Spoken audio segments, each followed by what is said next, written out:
Higher secondary উত্তীৰ্ণ হোৱাৰ পিছত ছাত্ৰ ছাত্ৰীসকলে অসমৰ প্ৰাইভেট আৰু গভৰ্ণমেণ্ট কলেজত BSc নাৰ্ছিং পঢ়িব বিচাৰে। অসমৰ গভৰ্ণমেণ্ট আৰু প্ৰাইভেট কলেজত BSc নাৰ্ছিং পঢ়িবলৈ হ'লে কি কৰিব লাগিব সবিশেষ এইটো ভিডিঅ'ৰ জৰিয়তে জনাব বিচাৰিছোঁ। তোমালোকে যদি এই বিষয়ে জানিব বিচৰা তেতিয়াহ'লে স্কিপ নকৰাকৈ সম্পূৰ্ণ ভিডিঅ'টো চাবা। অসমত তোমালোকে যদি BSc নাৰ্ছিং পঢ়িব বিচৰা তেতিয়াহ'লে CEE এটা এক্সাম দিব লাগে আৰু এই এক্সাম SSUHS কণ্ডাক্ট কৰে। এই এন্ট্ৰেন্স এক্সামৰ ডিটেইলছ অৰ্থাৎ starting online application date, last date of application and exam date কেতিয়া, 2 নম্বৰ এক্সাম চেণ্টাৰ ক'ত তোমালোকৰ হ'ব পাৰে, 3 number application fees, 4 number eligibility criteria অৰ্থাৎ কোনসকল ছাত্ৰ ছাত্ৰীয়ে এই BSc নাৰ্ছিঙত এডমিশ্যন ল'ব পাৰিব, 5 number selection process, 6 number exam pattern, 7 number syllabus, 8 number government college or university names for BSc nursing in Assam অৰ্থাৎ অসমৰ কোনকেইখন বিদ্যালয় আৰু মহাবিদ্যালয়ৰ ছাত্ৰ ছাত্ৰীসকলে BSc নাৰ্ছিং পঢ়িব পাৰিব, 9 number private institutions for BSc nursing under SSUHS in Assam অৰ্থাৎ তোমালোকে অসমৰ ভিতৰত কোনকেইখন প্ৰাইভেট ইনষ্টিটিউশ্যনত এই BSc নাৰ্ছিং পঢ়িব পাৰিবা, 10 number fees in private institutions তোমালোকে যদি প্ৰাইভেট কলেজত এডমিশ্যন লোৱা তেতিয়াহ'লে তোমালোকৰ কিমান টকাৰ প্ৰয়োজন হ'ব পাৰে, আৰু 11 নম্বৰ ইয়াতে আলোচনা কৰা হ'ব যে এই BSc নাৰ্ছিঙৰ স্ক'প কেনেকুৱা ধৰণৰ। প্ৰথমতে আহিছোঁ 1 নম্বৰ এণ্ট্ৰেন্স এক্সাম ডিটেইলছ।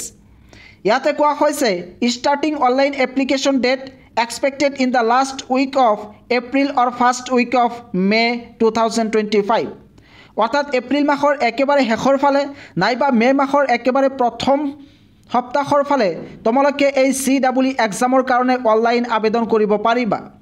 ইয়াৰ লাষ্ট ডেট ইয়াতে কোৱা হৈছে যেতিয়া অনলাইন আবেদন প্ৰক্ৰিয়া আৰম্ভ হ'ব তাৰ পিছৰ 15 দিনৰ ভিতৰত তোমালোকে ইয়াতে আবেদন কৰিব পাৰিবা।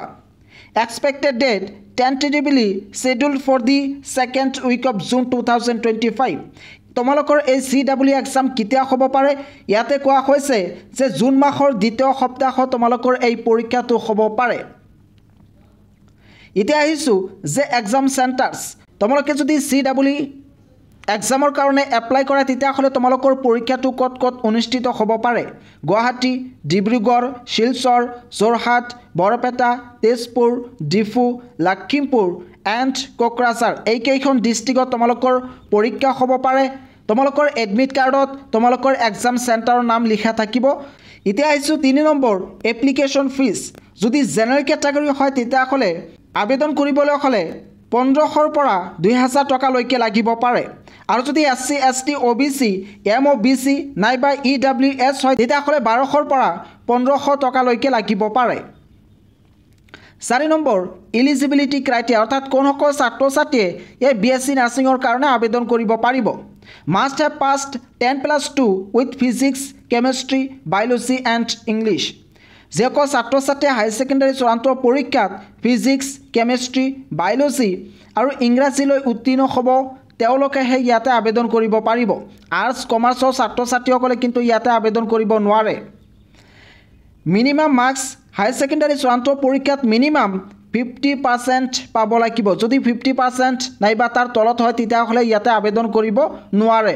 আৰু যেতিয়া অফিচিয়েল নটিফিকেশ্যন আহিব তেতিয়া মই তোমালোকক এটা ভিডিঅ'ৰ জৰিয়তে কৈ দিম তাত এই মিনিমাম মাৰ্কছটো অলপ ভেৰি হ'ব পাৰে অৰ্থাৎ কম বেছি হ'ব পাৰে।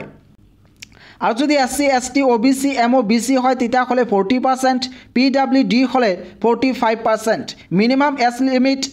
17 ইয়াৰ্ছ হ'ব লাগিব। এতিয়া আহিছোঁ 5 নম্বৰ চিলেকশ্যন প্ৰচেছ অৰ্থাৎ তোমালোকক কেনেদৰে এই BSc নাৰ্ছিঙৰ কাৰণে চিলেক্ট কৰা হ'ব। Based on performance in common entrance exam CEE conducted by SSUHS তোমালোকৰ কাৰণে CEE এটা এক্সাম হ'ব আৰু সেই এক্সামৰ পাৰফৰ্মেঞ্চৰ ওপৰত বেছ কৰি তোমালোকক চিলেক্ট কৰা হ'ব। যদি CEE এক্সাম তোমালোকৰ বহুত ভাল হয় তেতিয়াহ'লে তোমালোকৰ মেৰিট লিষ্টত নাম থাকিব। Counselling will be held for seat allotment as per merit list আৰু মেৰিট লিষ্ট মতে কিন্তু তোমালোকক এই সিটবোৰ এলটমেণ্ট কৰা হ'ব। 6 নম্বৰ এক্সাম প্যাটাৰ্ণ অৰ্থাৎ তোমালোকৰ পৰীক্ষা কেনেকুৱা ধৰণে হ'ব ইয়াতে কৈছে ফিজিক্স 25 কোৱেশ্চনছ থাকিব কেমিষ্ট্ৰি 25 কোৱেশ্চনছ থাকিব বায়োলজি 25 কোৱেশ্চনছ ইংলিছ 25 কোৱেশ্চনছ থাকিব টোটাল কোৱেশ্চনছ হৈছে 100 আৰু প্ৰতিটো প্ৰশ্ন বিপৰীতে তোমালোকক 1 নম্বৰ কৈ দিয়া হ'ব আৰু ইয়াতে কিন্তু গুড নিউজ আছে যে কোনো ধৰণৰ নেগেটিভ মাৰ্ক নাই এনেদৰে নিট নাই বা জেডব্লিউত নেগেটিভ মাৰ্ক আছে সেইদৰে কিন্তু চিডব্লিউত কোনো ধৰণৰ নেগেটিভ মাৰ্ক নাই গতিকে তোমালোকে এই পৰীক্ষাত বহিবা আৰু এটাও প্ৰশ্নৰ উত্তৰ এৰি নিদিবা গোটেই কেইটা প্ৰশ্নৰ উত্তৰ লিখি থৈ আহিবা আৰু তাতে এমচিকিউ বেছ প্ৰশ্ন হ'ব ইয়াতে টেনচন কৰিব নালাগে ইয়াৰ ডিউৰেশ্যন হৈছে 2 আৱাৰ্ছ আৰু মিডিয়াম ইয়াতে ইংৰাজী হ'ব যদিও ইয়াতে ইংৰাজী বুলি কৈছে কিন্তু ইংৰাজী আৰু অসমীয়া দুটা মাধ্যমত তোমালোকৰ থাকিব পাৰে যেতিয়া তোমালোকে ইয়াতে আবেদন কৰিবা তেতিয়া তোমালোকৰ সন্মুখত দুটা অপচন আহিব এটা হৈছে অসমীয়া আন এটা হৈছে ইংলিছ তোমালোকে যদি হাই সেকেন্ডাৰীত ইংলিছ মিডিয়ামত পঢ়িছিলা তেতিয়া হলে ইংলিছ সিলেক্ট কৰিবা আৰু যদি অসমীয়া মিডিয়ামত পঢ়িছিলা তেতিয়া হলে অসমীয়া সিলেক্ট কৰি দিবা কেনেকৈ আবেদন কৰিব লাগে মই এই বিষয়ে ভিডিও বনাই তোমালোকক জনাই দিম টেনচন কৰিব নালাগে 7 নম্বৰ আহিছো যে syllabus based on 10+2 level Assam higher secondary syllabus তোমালোকৰ আসাম ষ্টেট স্কুল এডুকেশ্যন বৰ্ডৰ যি সিলেবাস আছে সেই সিলেবাসৰ পৰাই কিন্তু চিডব্লিউ এক্সামত প্ৰশ্ন আহিব ইয়াতে তোমালোকৰ physics chemistry biology English grammar and comprehension থাকিব ইয়াৰ বাহিৰে বেলেগ কোনো ধৰণৰ প্ৰশ্ন নাথাকে 8 number government colleges for BSc nursing in Assam অৰ্থাৎ অসমত কোন কেইখন গভৰ্ণমেণ্ট কলেজত তোমালোকে বিএছচি নাৰ্ছিং পঢ়িব পাৰিবা ইয়াতে আছে Assam medical college Guwahati medical college Silchar medical college Jorhat medical college Tezpur medical college Fakhruddin Ali Ahmed medical college Barpeta 9 number private institutions under UHS for BSc Nursing অৰ্থাৎ BSc Nursing এৰ কাৰণে Asian institute of nursing education Guwahati Jorhat institute of nursing Jorhat Pratiksha institute of nursing Guwahati PEWS group of institutions Guwahati তোমালোকে এই কেইখন private ইনষ্টিটিউশনত admission ল'ব পাৰিবা 10 number fees in private institution তোমালোকে যদি প্ৰাইভেট ইনষ্টিটিউশনত এডমিশন লোৱা তেতিয়া হলে কিমান টকাৰ প্ৰয়োজন হ'ব পাৰে ইয়াতে এক্সাম্পল হিচাপে এছিয়ান ইনষ্টিটিউট অফ নাৰ্সিং এডুকেশ্যনৰ কথা কৈছো ইয়াতে পাৰ ইয়াৰ 1,95,000 লাগিব পাৰে ইয়াতে এইটো কম বেছি হ'ব পাৰে এইটো এভাৰেজ হিচাপে লোৱা হৈছে আদাৰ প্ৰাইভেট ইনষ্টিটিউশনছ আৰু যিবোৰ বেলেগ প্ৰাইভেট ইনষ্টিটিউশন আছে তাতে প্ৰতি বছৰ 1.5 লাখৰ পৰা আৰম্ভ কৰি 2 লাখ টকালৈকে লাগিব পাৰে মুঠতে অসমত যদি বিএছচি নাৰ্সিং পঢ়িব বিচাৰে তেতিয়া হলে প্ৰায় 10 লাখ টকাৰ প্ৰয়োজন হ'ব এটা আহিছো যে ইয়াতে কি কেনেকুৱা ধৰণৰ স্কোপ থাকিব পাৰে বৰ্তমান বিএছচি নাৰ্সিংৰ ডিমান্ডটো বহুত বেছি তোমালোকে বিএছচি নাৰ্সিংত এডমিশন লবা ইয়াতে যদি এডমিশন লোৱা তেতিয়া হলে তোমালোকৰ জব 100% হ'ব বিএছচি নাৰ্সিং কৰি